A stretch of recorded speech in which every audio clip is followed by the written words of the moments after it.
Live from ABC7, this is Eyewitness News on LA56. Shock and sadness across Hollywood and the world tonight. Oscar winner Robin Williams found dead of an apparent suicide. The news bringing Dr. Jekyll, Mr. Jack Daniels. There is another person who appears.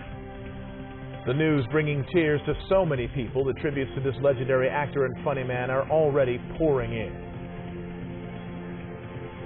In Robin Williams' very frank interview about his ongoing struggle with substance abuse and how drugs and alcohol fueled his life and work. Good evening, I'm Colleen Sullivan. I'm Mark Brown in for David Ono. Welcome to Eyewitness News on LA56. The news is breaking the hearts of family, friends, and Williams fans worldwide.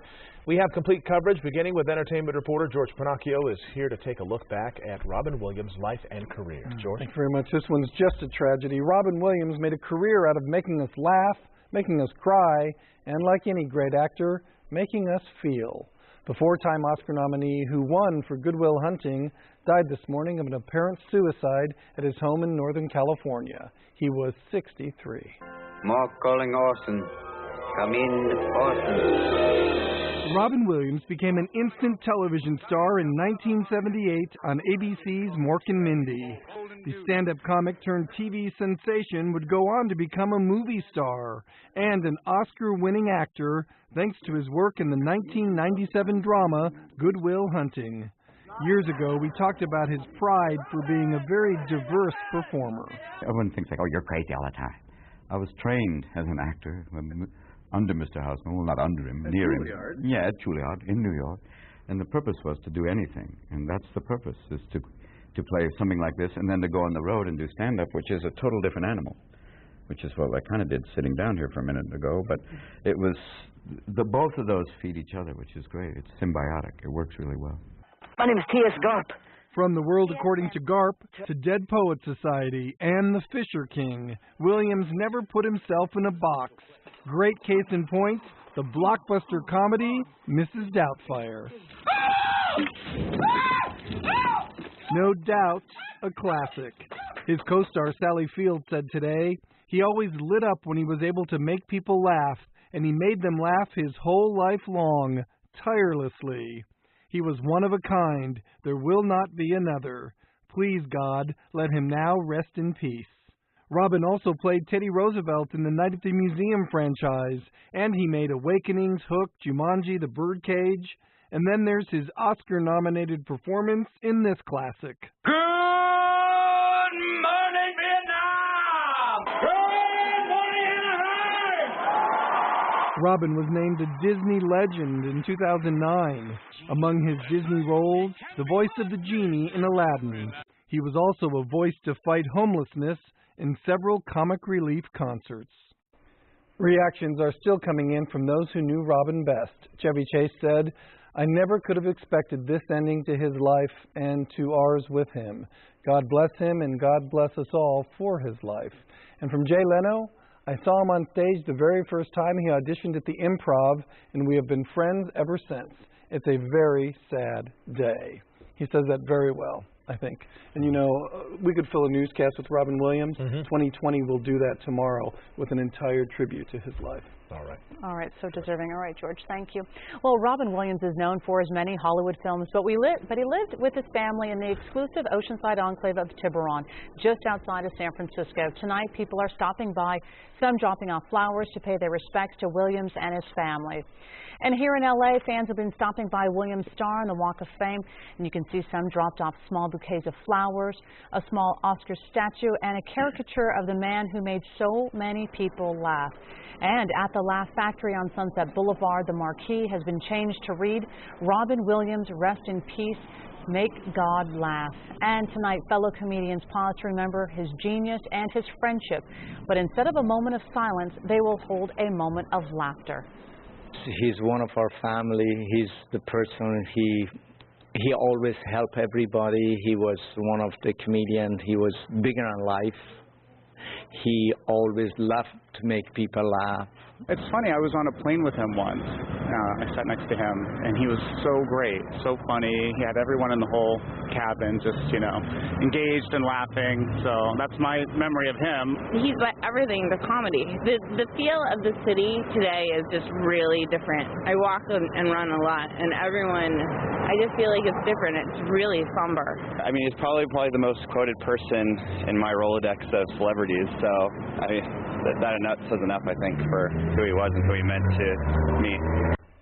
Robin Williams' struggles with drugs and alcohol addiction were well known throughout the years, and he spoke publicly about his battle to stay sober. ABC's David Wright reports. As a comedian and actor, Robin Williams always seemed to be supercharged, possessed by the characters he improvised. Hello! Anybody in there?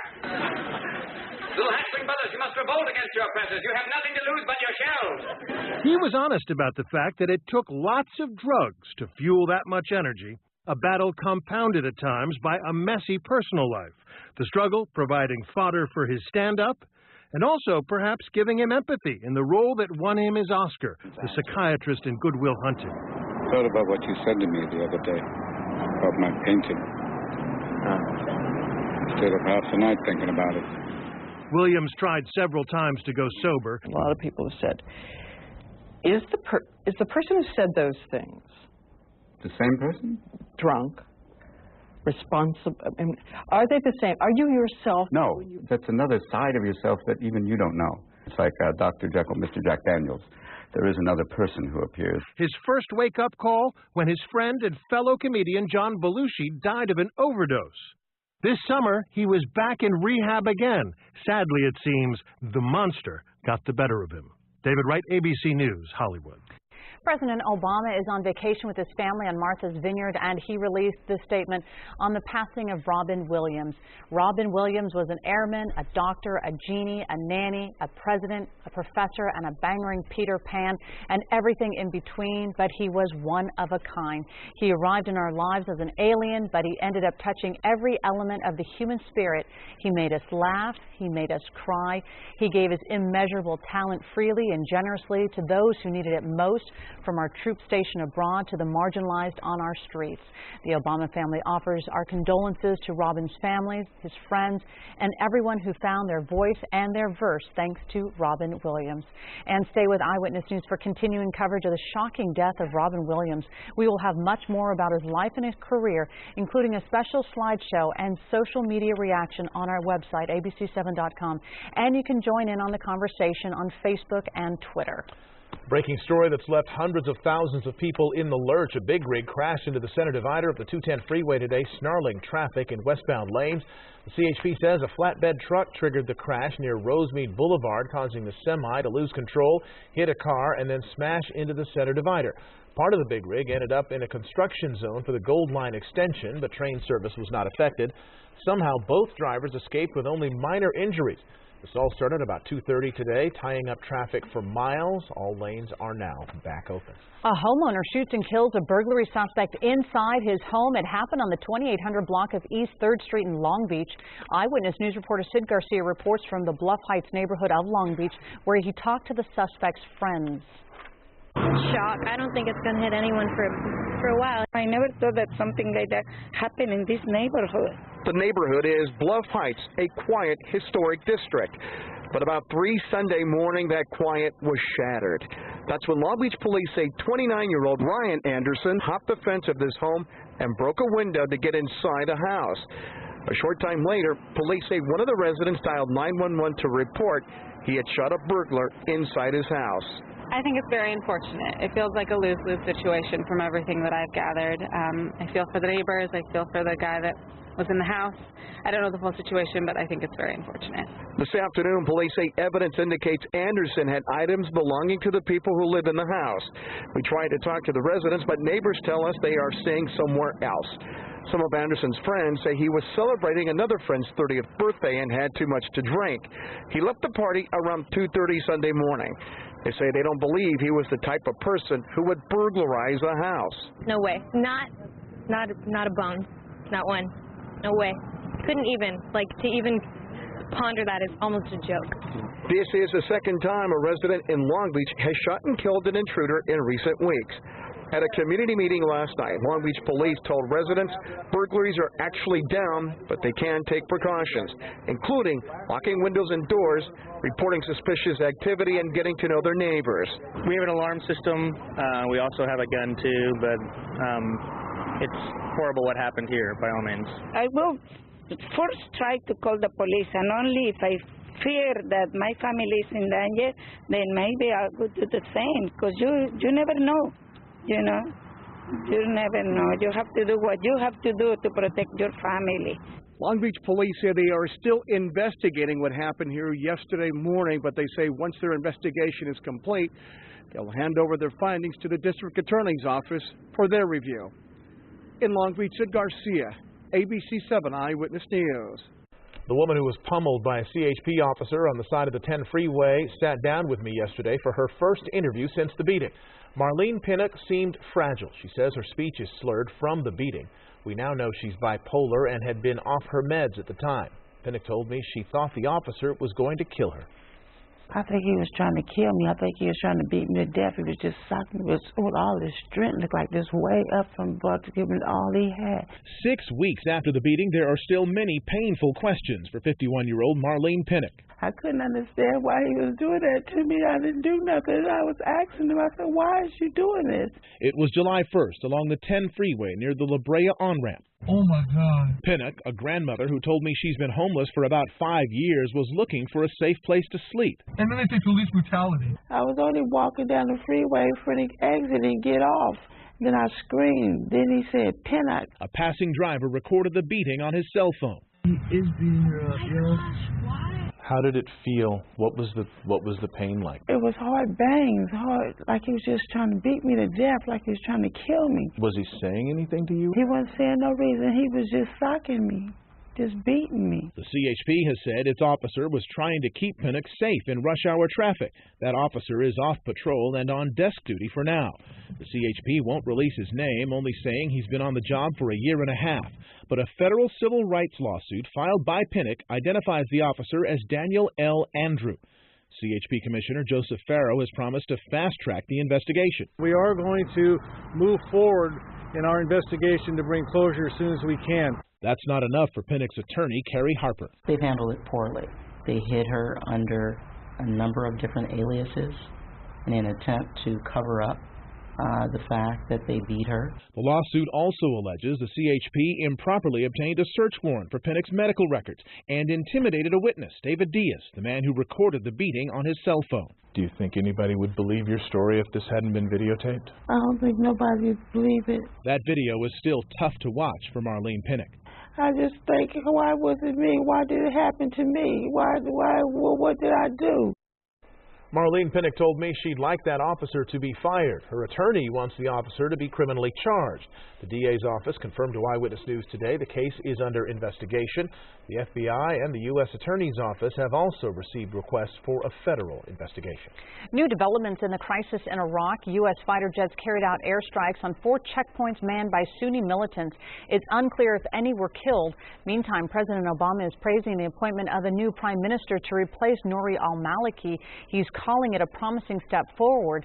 The move is not sitting well with al-Maliki, who has strongly resisted calls to resign.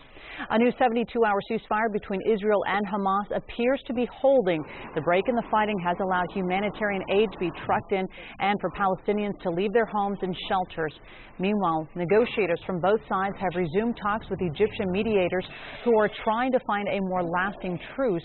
So far, more than 1,900 Palestinians and 67 Israelis have died in the month-long war. We're learning more tonight about that deadly racing crash involving 3-time NASCAR champion Tony Stewart. Up next, what investigators are now saying about possible criminal charges in connection with the horrific accident. Plus, soccer star Hope Solo back in court today asking a judge to dismiss charges of assault. We'll tell you what the judge ruled.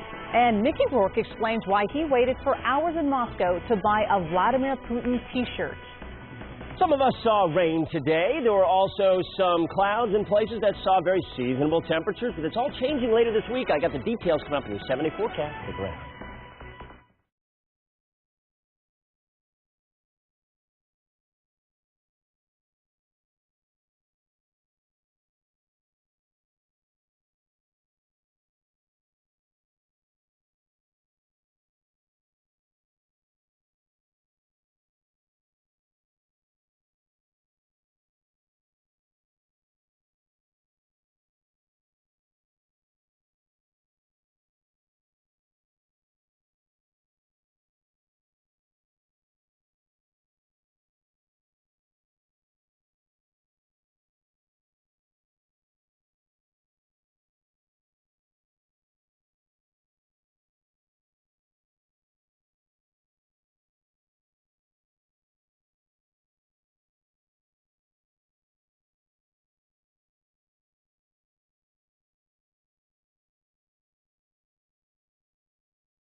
NASCAR champion Tony Stewart has withdrawn from a second race after Saturday's fatal incident. He struck and killed a fellow driver on the track. Today, autopsy results were released on Kevin Ward Jr.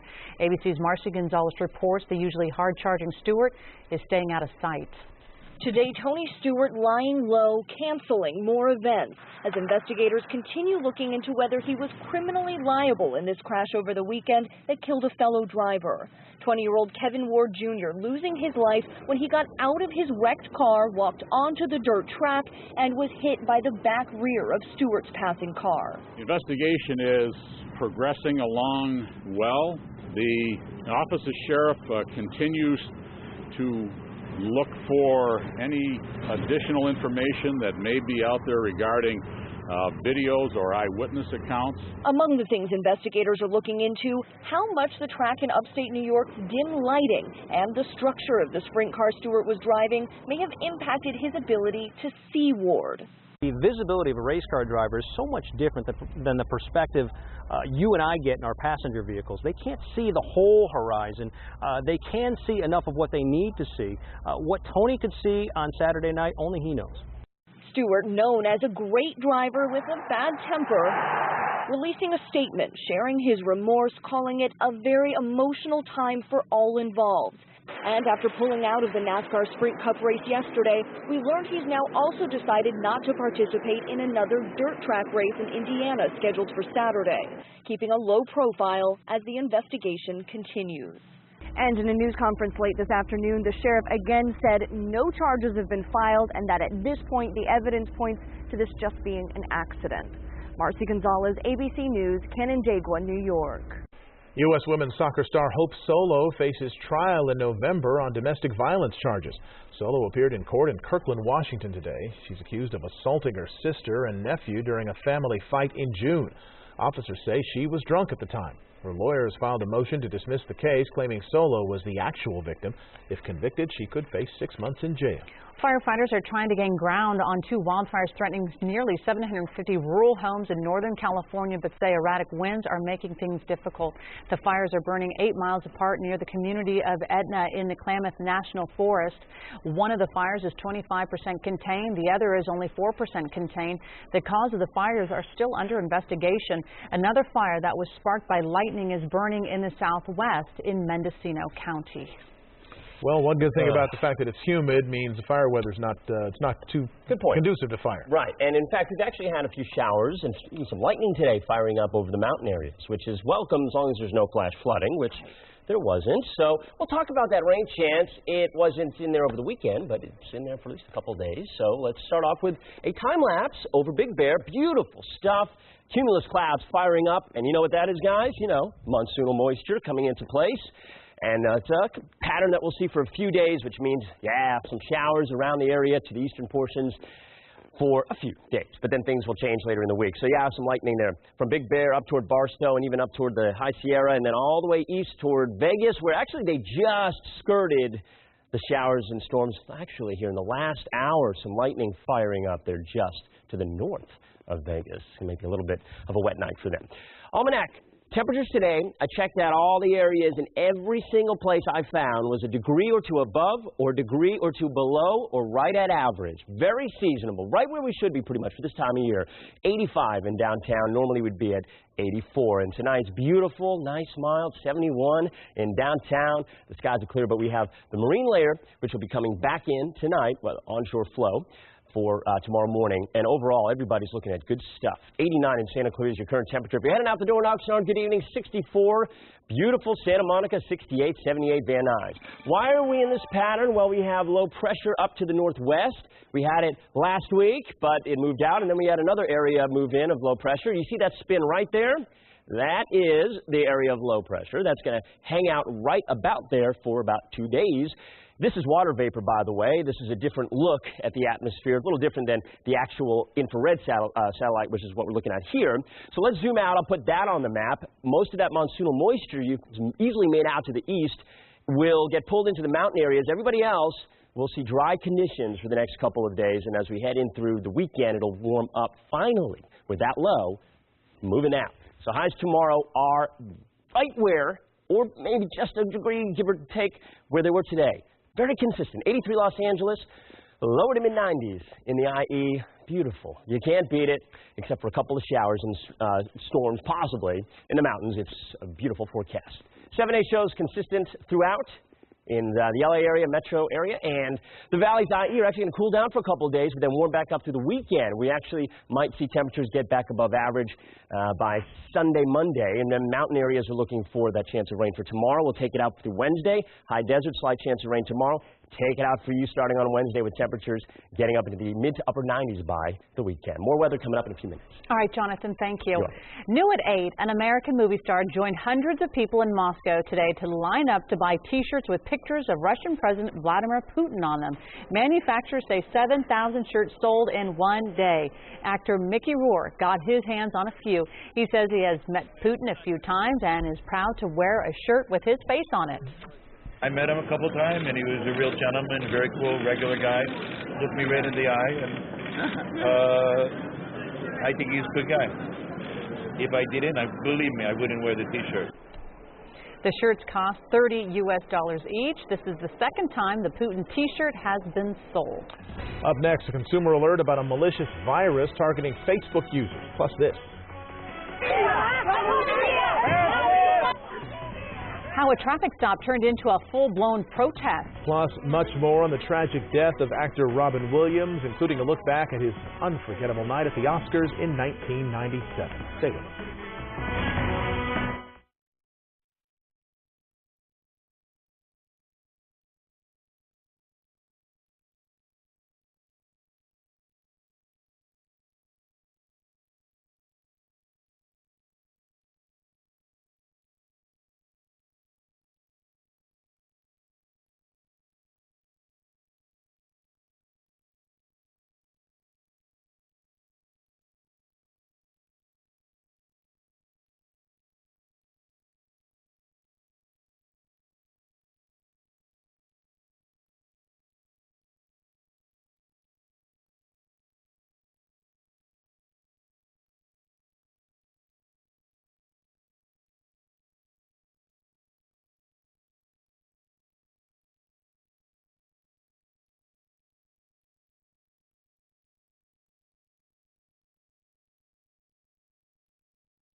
A dramatic scene in Tucson, Arizona, where protesters swarmed the police during a traffic stop.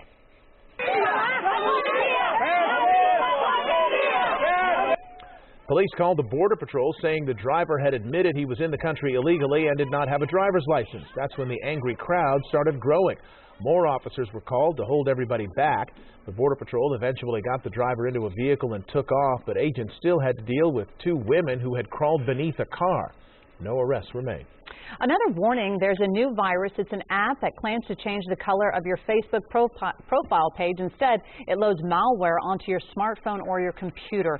A Cheetah mobile security blog post states more than 10,000 people worldwide have been fooled. When users click on the bogus app, it sends them to a malicious website that asks them to watch a video about how to change the color of their profile page. By agreeing to watch that video, the users give hackers access to their profiles, letting the app spam their friends. Coming up, we'll have much more on the tragic death of actor Robin Williams next at 8:30. We'll look back at his life and his career and one of his most famous moments. Thank you, Ben and Matt. I still want to see some ID. Remembering Robin Williams at the Oscars when Eyewitness News returns.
Live from ABC7, this is Eyewitness News on LA56. Making headlines at 8:30, Oscar-winning actor Robin Williams found dead at his Bay Area home. Welcome back to Eyewitness News on LA56. I'm Mark Brown, in for David Ona. And I'm Colleen Sullivan. Investigators say it appears the legendary actor took his own life following a battle with severe depression. Williams is being remembered as a Hollywood and comedic icon by stunned family, friends, and fans. Even President Obama reacted to his death, calling him one of a kind. ABC's David Muir takes a touching look back at his life and career. Fly, be free! First bursting onto the scene as that suspender-sporting alien in Mork and Mindy. He was the Oscar-winning actor and star that made us smile too many times to count. Good morning, Vietnam! Robin Williams died today at 63 of an apparent suicide, according to the Marin County Sheriff's Department. A representative saying, quote, Robin Williams passed away this morning He has been battling severe depression of late. This is a tragic and sudden loss.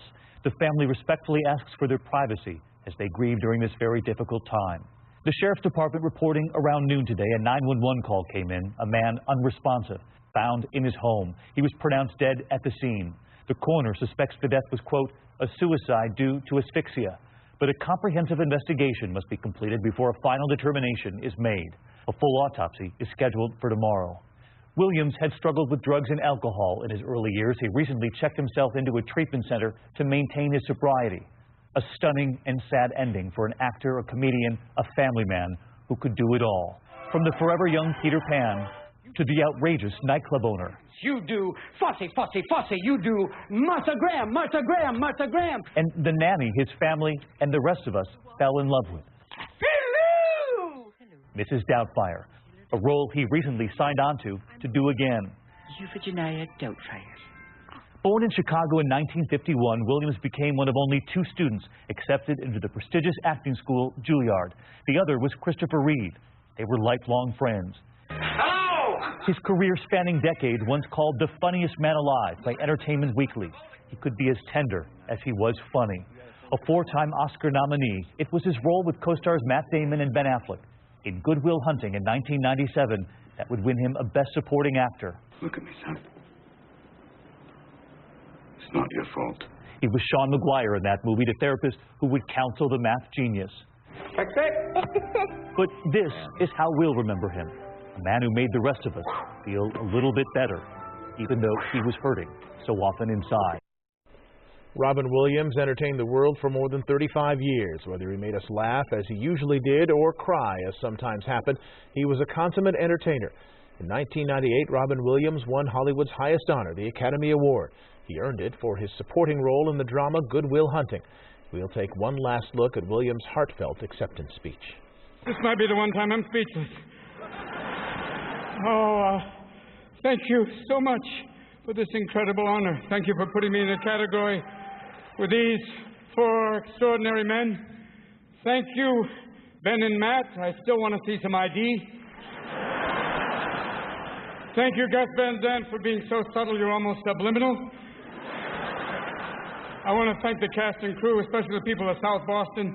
You're a can of corn. You're the best. I want to thank the Mishpucha Weinstein. Mazel tov. I want to thank my father up there, the man who, when I said I wanted to be an actor, he said, wonderful, just have a backup profession like welding. Thank you. God bless you. Stay with Eyewitness News for continuing coverage of the shocking death of Robin Williams. You can always find the latest at ABC7.com and by following us on Facebook and Twitter. 3 people stranded overnight on a small boat northeast of Catalina are now back on dry land thanks to a Good Samaritan. Eyewitness News reporter Giovanna Lara spoke to the rescued boaters who say they are extremely happy.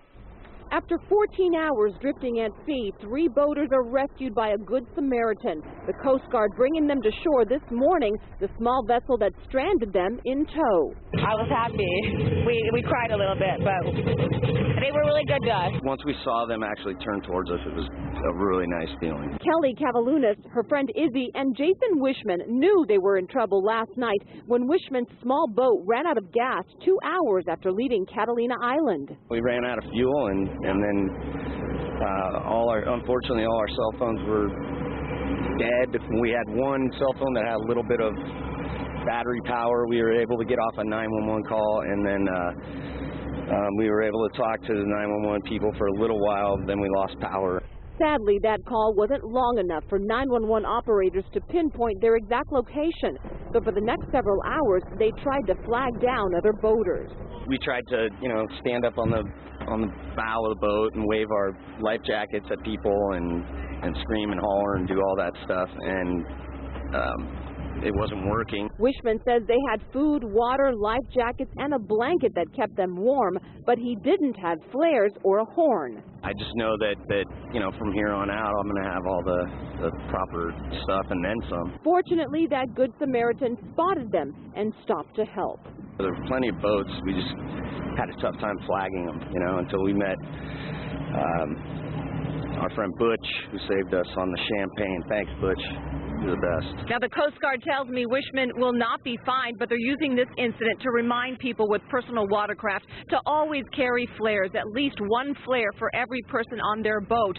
Also crucial, a marine radio, because as we saw, cell phones can lose power and aren't always reliable. In San Pedro, Giovanna Lotta, ABC7 Eyewitness News. A hostage killed during a bank robbery and shootout in Stockton last month was shot and killed by police, not by the robbers. That announcement today from Stockton PD. That's how it looked as it was happening in Stockton on July 16th as police exchanged gunfire with three men who had robbed a bank. During the robbery, they took 41-year-old Misty Holt-Singh, a customer, hostage. Police chased after the suspects and engaged in a number of shootouts. A ballistics report shows Holt-Singh was hit by 10 bullets, all of them coming from police. 2 of the suspects were killed. That man, a third suspect, is in custody. A woman convicted of using a phony bomb to hold up the East LA bank branch where she worked now faces new charges. The LA County DA's office says 33-year-old Aurora Barrera filed a fraudulent workers' compensation claim following the heist. Prosecutors say she collected $35,000 in disability benefits for post-traumatic stress disorder. Barrera had claimed she had been kidnapped and forced to wear an explosive device during the 2012 robbery. She's already serving 9 years in prison for that, and now she could face up to 5 more if she's convicted of insurance fraud. Federal prosecutors say they should decide by November whether they will seek the death penalty against a man charged with going on a deadly shooting rampage at LAX. Today, a prosecutor said the case has been forwarded to the Attorney General's office in Washington for review. Paul Ciancia has pleaded not guilty to murdering TSA officer Gerardo Hernandez. The judge says he wants the case to go to trial next year, but the defense says it could take longer to prepare their case. Federal agents have joined the investigation into a deadly and controversial police shooting in Missouri. Tensions are running extremely high. He was a good kid, and they did that to him for no reason. I am saddened by the action of last night. This was no way to pay respect and honor to Michael Brown's memory. His family now has to deal with this on top of trying to manage their grief. More than 36 people were arrested during last night's violence. The FBI and the Justice Department Civil Rights Division are now investigating the shooting along with local agencies. In Canada, Toronto's Mayor Rob Ford is speaking out about a bomb threat made against City Hall because of him. This is previous video of the mayor. The threat says that Toronto City Hall would be blown up if Ford doesn't resign in 24 hours. Ford returned to work June 30th following 2 months in rehab for abuse of drugs and alcohol. He also admitted last year to smoking crack in a drunken stupor. The bomb threat came in an email. They're working as quick as possible to find the person who sent this, and we cannot take this lightly. This is serious. I just read it out to you, and it's in the police hands now. We're carrying on. They have not asked us. If the police ask us to vacate, we will. They have not, as of now, asked us to vacate. The building has not been evacuated. Ford is seeking re-election in October. Up next, a man badly burned in a duplex fire in South Los Angeles. Tonight, why fire investigators say the fire could have been prevented. And why state regulators in one state are considering a policy change that would let people drink alcohol at gun shows. Meteorologist Jonathan Novak here. Still a nice day despite a few clouds today. How long does this wonderful weather last? Details in 7 days. Stick around.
A dramatic rescue operation off Hawaii. A sailboat got caught in Hurricane Julio and needed help.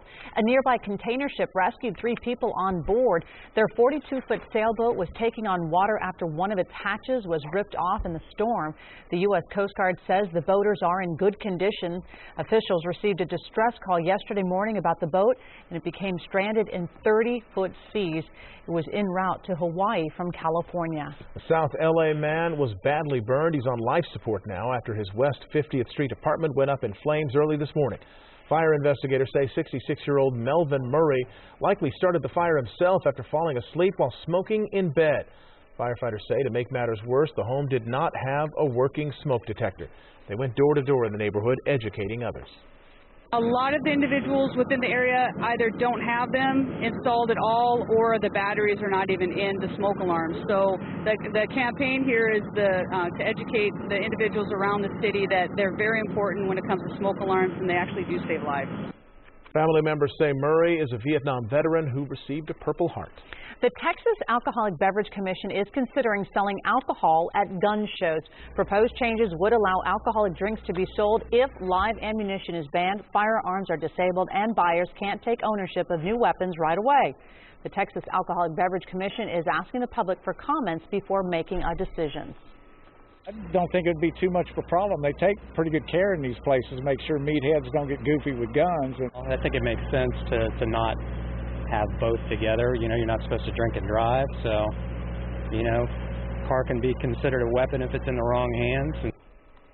If the new regulations are passed, a written agreement between the venue owner and the gun show operator must be approved by the commission a month before alcohol can be served. Meteorologist Jonathan Novak has your complete work forecast up next. Plus, how would you like to take a ride on this slip and slide in downtown LA? Well, it may look like a lot of fun, but what will it do to our water supply during the state's drought crisis?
You tell us about it. You tell us when the supermoon is here. I never seem to remember to look outside. Last night I looked. Okay, it was good. Beautiful. Beautiful, right? It really was. And what's interesting is we have the Perseid meteor shower going on, too. Normally, a bright moon like that is going to wash out something like the Perseids, but the Perseids are so bright, you can also make those out as well. If you head out, probably the best time right before the sun's coming up.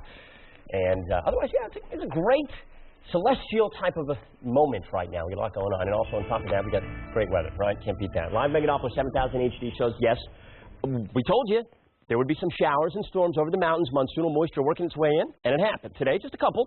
And a little bit of lightning even from Big Bear up toward Barstow, and that flow went all the way up toward the High Sierra. Some showers still going on up there. If, well, just a few showers. It's actually pretty light, but it should be wrapping up here anytime soon. Highs today, very seasonable, right at or maybe a little bit above average. Chatsworth was warm, 98, but Avalon at 72, Santa Ana 87. The weather was fantastic, and it's fantastic tonight. This is a pattern that we've been in, and we're going to continue to be in for a couple more days before things change a little bit. Right now, 72 in Long Beach, 70 in San Clemente, and 74 in Santa Ana. So what is that pattern? Well, we have a lot of monsoonal moisture coming in, but it's skirting just the eastern portions of our Southern California area, and that's where that shower activity is coming from. Most of it's getting lifted up to the north of us. Now, as we go into the next few days, this area low pressure, which is part of this weather pattern, is going to be lifting out. Let me show you what happens going in through tomorrow, in through Wednesday. This low, which is going to pop on the screen right now, is going to lift out. This area of high pressure will stay where it is. That's important because if it shifted west, we'd see that flow in the monsoonal flow through the whole area, but it won't happen because this trough of low pressure will basically take the place of this area of low pressure. So that means consistent pattern, and in fact, it looks like we might get that monsoonal moisture pushed out by later tomorrow. That translates into dry conditions even for the mountain areas. So tomorrow we'll keep just a slight chance of rain for the mountains. I don't even think a storm, maybe just some light sprinkles. 90 Mission Viejo tomorrow, 85 Irvine, 86 Anaheim are your high temperatures. 70 forecast, 83 tomorrow in LA, Orange County, down 82 for a couple of days. By the time we get to Sunday and Monday, temperatures will warm up, the pattern will change a bit, and it looks like we'll start getting back to normal, back above normal even in some spots. A little hot going into next week. Valleys, IE, dropped down for a couple of days into the 90s. Temperatures back up toward the end of the forecast. Warm, a little humid, but no rain for you. The rain staying around in the mountains. A 30% chance of some rain and maybe a storm tomorrow. And then the temperatures will hang out in the mid-70s before bumping up to the upper 70s near 80 by next Monday. Nice warm for you for next week. In the high desert, just a bit of a breeze and that slim chance that one of those showers heads over to your area. Temperatures in the mid-90s. Dallas has more on ABC7 at 11. Back to you, the desk. All right, Jonathan, thank you. You're welcome. The Tournament of Roses is now accepting applications for the 2015 Tournament of Roses Royal Court. Unmarried women ages 17 to 21 who live in the Pasadena area are eligible to apply. You must be a full-time student in the Pasadena area with at least a 2.0 GPA and no children. Initial tryout sessions will be held September 13th and 15th. As many as 1,000 women try out each year, but only 7 are chosen to become part of the Royal Court. Anna Marie Acosta was the 2014 Tournament of Roses Queen. Sports now. After a 19-inning thriller Saturday and a short turnaround against Boston this weekend, the Angels got a welcome day to rest up. They lace them up again tomorrow at the Big A when they get back into interleague action against the Philadelphia Phillies. Newcomer Kevin Correa starting for the Dodgers in Atlanta, throwing pretty well tonight. He tossed 6 innings of 4-hit ball while striking out 5 batters. Correa only gave up a run in his Dodger debut. Top 6, LA down 1 with the bases juiced when Adrian Gonzalez dropped one in front of Jason Hayward. That brings in a run to tie things up. 2 batters later, Dodgers have the bases loaded. Carl Crawford runs out the infield single. That scores another run. Dodgers score 3 runs in the opening innings as they take Game 1 in the South, 6-2, the final. In 1974, the Little League World Series allowed girls to participate in the tournament. Since then, 16 girls have played in South Williamsport. And this year, 40 years later, in the 75th anniversary of the Little League World Series, 2 more girls will be added to the list. Emma March of Canada and Monet Davis of Philadelphia. Yesterday, the 13-year-old Davis pitched for her team, the Taney Dragons. She pitched them right to the Little League World Series. Davis, who boasts a 70-mile-an-hour fastball, tossed a complete game 3-hitter, striking out 6 against Delaware to win the Mid-Atlantic region. Davis, who plays third base when she's not pitching, is loving her moment in the spotlight. crazy. It's unbelievable. It's like kids from Philly, and now we're going to Williamsport, so very unbelievable. Well, I just considered it as a regular game and just went out and throw strikes and to help my team to go to Williamsport. Davis's favorite player is Clayton Kershaw, and she issued a challenge to Clayton for a pitch-off. Davis also wants to become the point guard for the University of Connecticut women's basketball team. A giant slip and slide on an LA street. It seems like fun, but is it a waste of water during this dangerous drought? Eyewitness News reporter Carlos Granda takes a closer look. The plan would make South Olive Street into something like this, a 1,000-foot-long slip and slide. It's called Slide the City, and this video is from its website. The company calls it 1,000 feet of soapy vinyl and a family-friendly water party event. A few people we spoke with think it's a great idea. They should definitely do that. Sounds like a lot of fun and bring a lot of tourism out here to boost our economy. But some think it sends the wrong message during this time of drought. A petition on a website called care2.com says stop the slide. It has about 2,500 signatures. The petition's author wrote, "It is extremely irresponsible for any city in California to allow an event like one featuring a giant water slide to take place for the sake of money and fun, while the state as a whole has been suffering from this drought." I'm not conservative about water, spending the water. We're shortage in water right now, so I don't think it's a good idea. I think it's kind of nasty and, maybe not a good idea.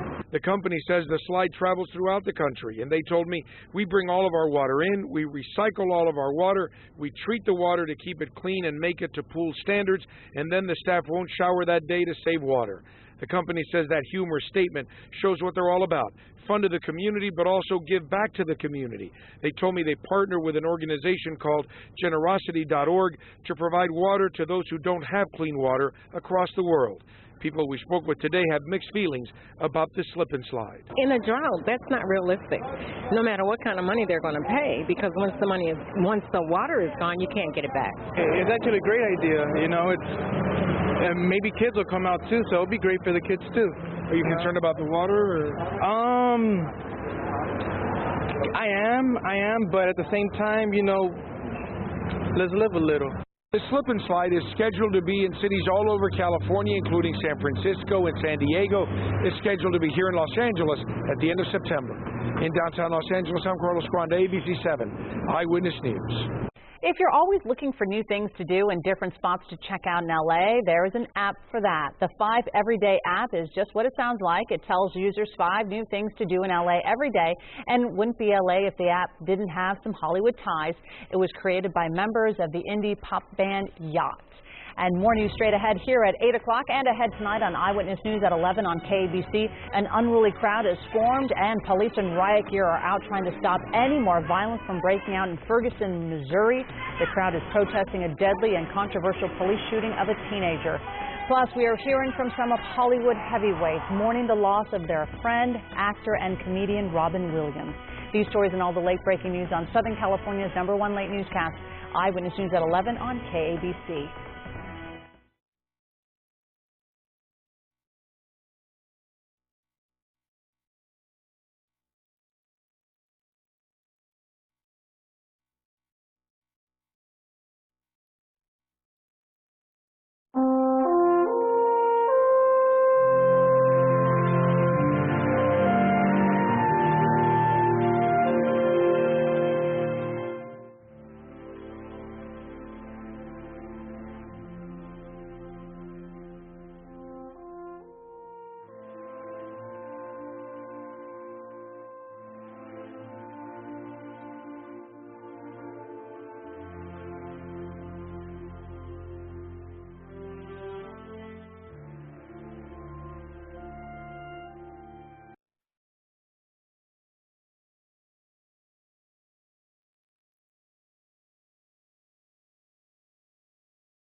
top story. The world is mourning the loss of Oscar-winning actor and comedian Robin Williams. He died this morning at his home in Tiburon, just outside San Francisco. The Marin County coroner says his death is being investigated as a possible suicide by asphyxiation. Williams' manager said the star had been battling severe depression of late. So many people are reacting on social media to the sudden and tragic loss. We have posted many of their thoughts on our website, ABC7.com. You can also see a slideshow of Williams throughout his career and see a revealing interview where he opens up about addiction. Much more on the passing of Robin Williams tonight on Eyewitness News at 11.